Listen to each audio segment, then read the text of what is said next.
Bonjour à tous. Bienvenue au bulletin d'information à Top News. Au sommaire. Syrie. Offensive d'Al-Nosra et des rebelles sur la ville d'Idlib.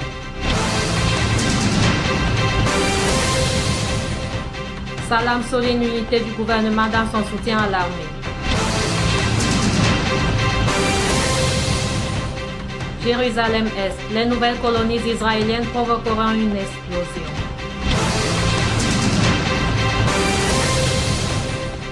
Législative en Ukraine. Une victoire des partisans de la paix, estime Moscou.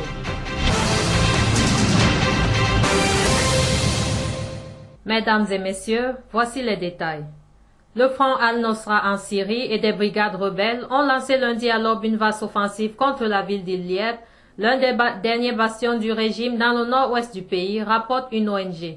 Depuis l'aube, de violents combats se déroulent entre les troupes du régime soutenues par la défense nationale et des combattants d'Al-Nosra et des brigades rebelles islamistes près du barrage militaire tout autour d'Idlib, indique l'Observatoire syrien des droits de l'homme. Mais dans la province d'Idlib, les rebelles et Al-Nosra reçoivent de grandes quantités d'armes à partir de la Turquie frontalière, leur permettant une plus grande marge de manœuvre face à l'armée.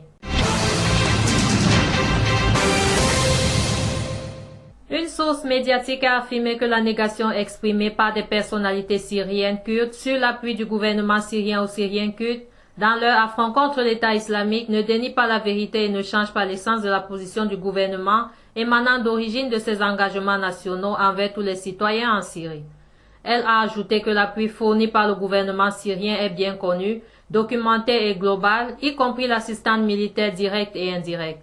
La source a précisé que les propositions répétées par des personnalités syriennes kurdes sont inutiles à l'ombre de l'insistance des Syriens kurdes sur l'unité nationale et la souveraineté de l'État et leur refus des diktats extérieurs.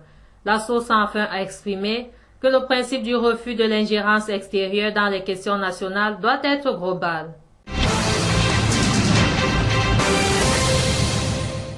Le premier ministre libanais Tamam Salam a souligné lundi l'unité du gouvernement dans son soutien à l'armée qui a combattu des islamistes dans le nord du pays.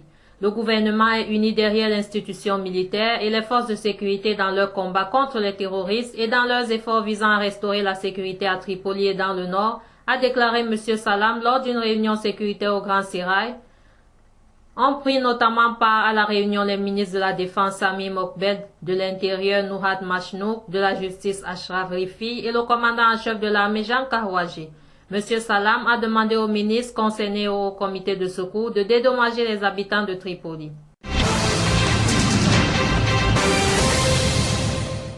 Le commandement de l'armée libanaise a affirmé lundi être déterminé à en finir avec la situation anormale à Tripoli, rejetant tout cessez-le-feu avec les miliciens. Les opérations militaires se poursuivent. L'armée est déterminée à en finir avec la situation anormale à Tripoli, a affirmé le commandement de l'armée à l'Agence nationale d'information. Toutes les informations circulant sur un éventuel cessez-le-feu sont sans fondement, a ajouté la troupe.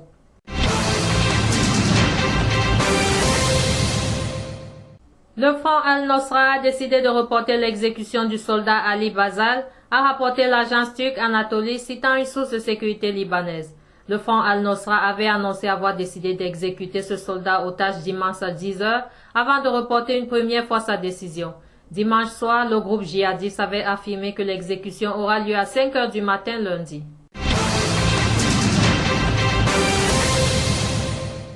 Toujours au Liban, de violents affrontements ont éclaté lundi matin entre l'armée libanaise et des miliciens dans le quartier sunnite de Baal Tebane à Tripoli, ont rapporté plusieurs médias. Les combats se déroulaient aux abords de la mosquée Abdallah Ben Massoud.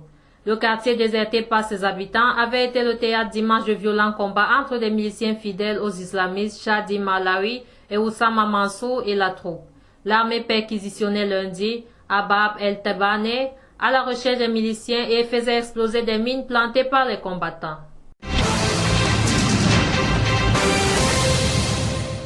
La décision d'Israël d'accélérer les plans pour la construction de 1000 logements à Jérusalem-Est et la poursuite de la colonisation juive provoqueront une explosion, a prévenu lundi un haut dirigeant du Fatah, le parti du président palestinien Mahmoud Abbas.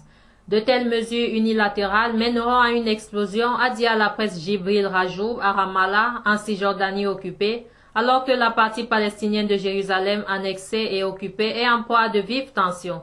Cette annonce intervient sur fond de tensions grandissantes dans la ville sainte secouée depuis 5 jours par des heurts d'une ampleur inédite, notamment dans le vieux Jérusalem où se trouve l'emblématique esplanade des mosquées, troisième lieu saint de l'islam où les visites de plus en plus nombreuses de juifs sont perçues comme des provocations.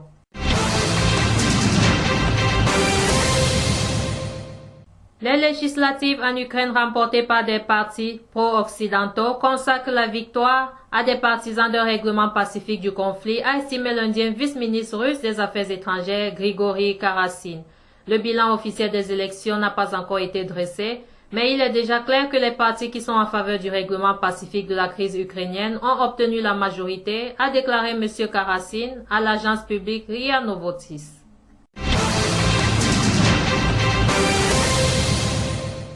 Autre titre et enfin, la présidente de gauche brésilienne Dilma Rousseff a été réélue dimanche pour un mandat de 4 ans et a aussitôt appelé ses adversaires au dialogue, s'engageant à mener une profonde réforme politique et à renforcer la lutte contre la corruption.